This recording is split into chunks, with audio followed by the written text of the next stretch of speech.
ඉතින් කොහොමද යාළුවනේ, ඔන්න මම අදත් ඔයාලට වැදගත් වීඩියෝ එකක් ගෙනාවා. අද අපි හදමු රසම රස බිම්මල් කරියක්.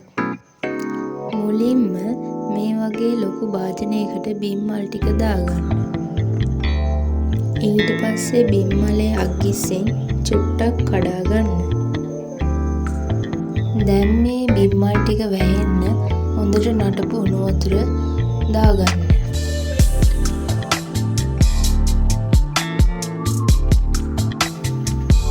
ඊට පස්සේ විනාඩි 2-3ක් විතර මේ ටික හොඳට තැම්බෙන්න තියන්න. දැන් මේ තම්බගත්තු බිම්මල් ටික වෙනත් භාජනයකට දාගන්න.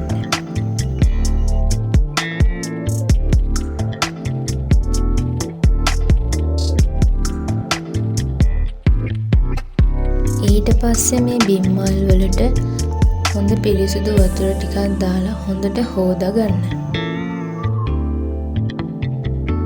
හොඳින් සෝදාගත්ත බිම්මල් වල ඇති වතුර හොඳට මිරිකලා හරින්න.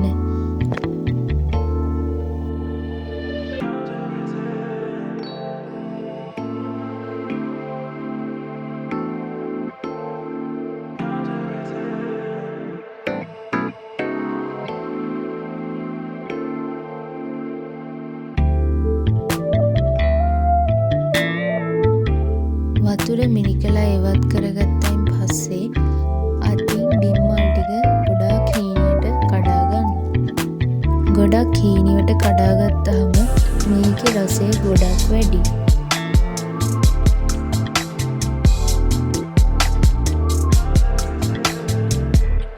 දැන් බිම්මල් එකට කහ, තුන පහ, මිරිස් කුඩු, ලුණු එකතු කරගන්න.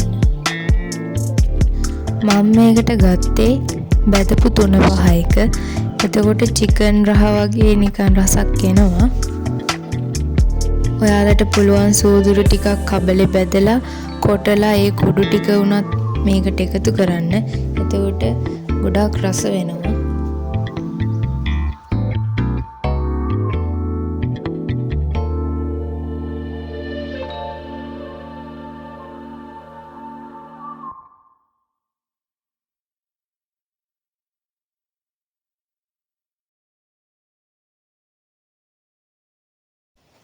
දැන් මේකට ඕන වෙනවා තලාගත්තු සුදු ලූණු, හීනයට කපාගත්ත ලූණු සහ කරපිංචා.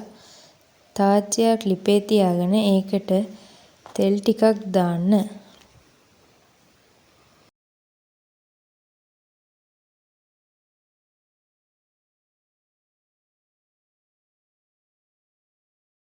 දැන් තෙල් රත් වුණායින් පස්සේ ඉස්සෙල්ලාම සුදු ලූණු ටික දාන්න.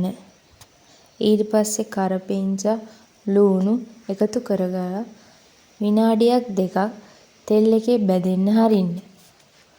මතක් කරලා අඩු ගින්දරේ තමයි මේක අපි හදාගන්නේ. නැත්තම් තාච්චියට අල්ලනවා මේ බිම්මල් එක.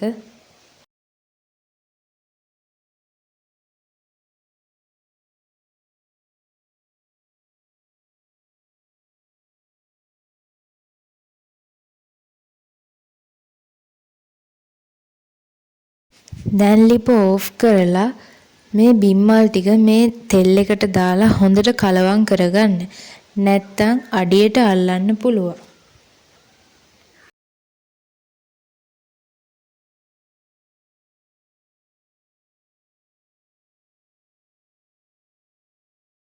නැවතත් ලිප ඔන් කරගෙන මේක මද ගින්නේ පිසෙන්න හරින්න. මේකට වතුර මුකුත් එකතු කරගන්න එපා. අපි මේක මදගින්නේ තෙල් එකේම තමයි ඉදෙන්න හරින්නේ. එතකොට තමයි මේකේ නියම රසය ගන්න පුළුවන් වෙන්නේ. ඔන්න මගේ බිම්මල් එක නම් දැන් හැදිලා තියෙන්නේ. මේ වගේ වීඩියෝ එකකින් තවත් දවසක හමු වෙමු.